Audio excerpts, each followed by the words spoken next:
मोदी सरकार के एक फैसले से विपक्ष की नींद गायब हो गई है। विपक्षी नेताओं को अब डर सताने लगा है कि उनकी असलियत बाहर आने वाली है। कांग्रेस से लेकर तमाम विपक्षी नेता हताश और परेशान हैं कि अब उनका क्या होगा। इस फैसले के बाद उद्धव ठाकरे की पार्टी की भी नींद गायब हो गई है और उद्धव ठाकरे के करीबी संजय राउत की बेचैनी बढ़ गई है। संजय राउत और विपक्ष के नेताओं ने सोचा नहीं होगा कि मोदी सरकार के इस फैसले से वो एक्सपोज हो जाएंगे। बीजेपी के खिलाफ दुष्प्रचार करने वाले अब खुद परेशान हैं कि अब उनकी पोल खुलने वाली है।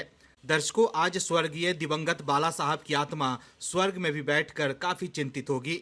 जो बाला साहब कांग्रेस को हिंदुत्व विरोधी कहते थे, जो ये मानते थे कि कांग्रेस हिंदुत्व के खिलाफ है, आज उसी कांग्रेस के पक्ष में बाला साहेब ठाकरे के पुत्र उद्धव ठाकरे और उनके सबसे अजीज और सामना के संपादक संजय राउत खड़े हैं। आज वाकई बाला साहब की राजनीतिक विरासत पर पुत्र उद्धव ठाकरे और संजय राउत कालिख पोतने का काम कर रहे हैं।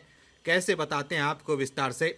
दरअसल केंद्र सरकार ने 25 जून को संविधान हत्या दिवस के रूप में मनाने का निर्णय लिया है, लेकिन मोदी सरकार के इस फैसले से विपक्ष में खलबली मच गई है। 1975 में कांग्रेस पार्टी के लगाए गए आपातकाल का बचाव शिवसेना यूबीटी के सांसद संजय राउत ने किया है।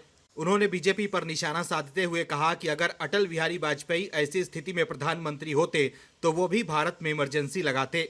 संजय राउत ने कहा कि शिवसेना के संपादक बाला साहब ठाकरे और राष्ट्रीय स्वयंसेवक संघ यानी आरएसएस ने आपातकाल का खुलकर समर्थन किया था। संजय राउत ने कहा कि आपातकाल इसलिए लगाया गया था क्योंकि ये राष्ट्रीय सुरक्षा का मामला था। संजय राउत ने कहा कि उनके पास कोई काम नहीं बचा है। संजय राउत ने कहा कि 50 साल हो गए हैं और लोग आपातकाल को भूल चुके हैं। इस देश में आपातकाल क्यों लगाया गया था? कुछ लोग देश में अराजकता फैलाना चाहते हैं। रामलीला मैदान से खुला ऐलान किया गया। हमारे जवानों और सेना को कहा गया कि सरकार के आदेश का पालन न करें। तो ऐसी स्थिति में अगर अटल बिहारी वाजपेयी प्रधानमंत्री होते तो वो भी आपातकाल लगा देते। उद्धव ठाकरे की शिवसेना ने कहा कि ये राष्ट्रीय सुरक्षा का मामला था। कुछ लोग देश में बम बना रहे थे और जगह जगह बम फोड़ रहे थे। मैं आपको बताना चाहता हूं कि अमित शाह को आपातकाल के बारे में कुछ नहीं पता है।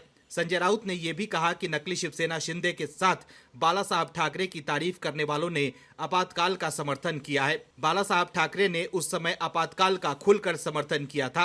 आरएसएस ने भी इसका समर्थन किया था। संजय राउत ने आगे कहा कि यह सब होने के बाद देश में जनता पार्टी की सरकार सत्ता में आई।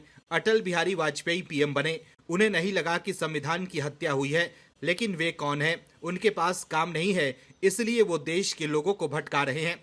उनका दिमाग ठिकाने नहीं है। पीएम मोदी को निशाने पर लेते हुए संजय राउत ने कहा कि अगर हम आपातकाल की बात करें तो पिछले 10 वर्षों में मोदी सरकार का हर दिन संविधान की हत्या के लिए चिन्हित किया जाएगा।